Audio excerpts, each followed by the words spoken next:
বাবা দিকে যা বাবা দৌড়বি বাবা। হ্যাঁ কথা হক মাওলা ইল্লাল্লাহ। তুমি কি বাবা খাঁটি মুসলমান? হ তাহলে তিনবার সুবহানাল্লাহ বলো। সুবহানাল্লাহ। তুমি হিন্দু না মুসলমান? মুসলমান। হ্যাঁ, 1 2 3। বাবা তোমার বিয়ে শাদী হচ্ছে না, ঘর আসিচ্ছে কিন্তু বিয়ে শাদী পৌঁছে যাচ্ছে, এটা কি ঠিক? হবি হবি। হবি আকবল্লা। না। 1 2 3। বাবা তুমি কসাইগিরি করো, হ্যাঁ এটা কি ঠিক? ঠিক। সুবহানাল্লাহ বলো। সুবহানাল্লাহ। 1 2 3। বাবা তোমার বাড়ি হলো ভেলুপাড়া, হ্যাঁ। থাকা হলে নানির বাড়ি, হ্যাঁ কথা কি সঠিক? সেটি। সুবহানাল্লাহ বলো। সুবহানাল্লাহ।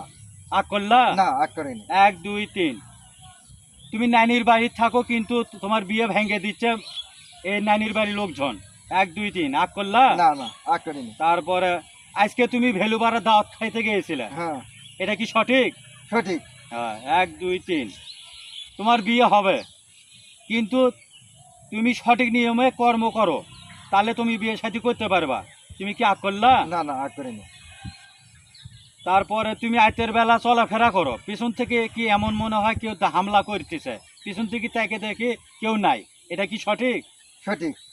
আগ করলা। না আগ করিনি। তারপরে 1 2 3 4। তুমি প্রতি শুক্রবার করে নামাজ পড়তে যাও, হ্যাঁ এটা কি সঠিক? সঠিক। আগ করলা। না আগ করিনি। 1 2 3। তুমি একটা খাসি কিনে মহস্তানটা মানে সুজে আসবে,